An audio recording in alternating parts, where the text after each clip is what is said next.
Subukan mo lang, pwede naman. Walang masama kung maging masaya.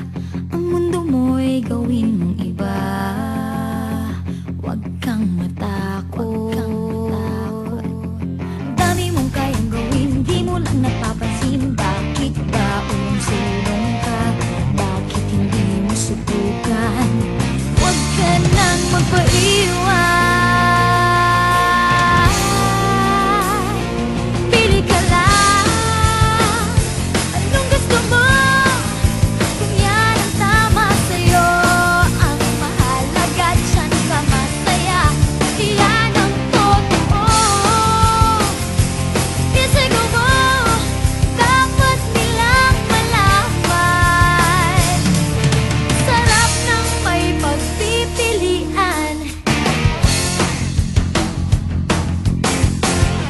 Simulan mo sa pag-isip ng iyong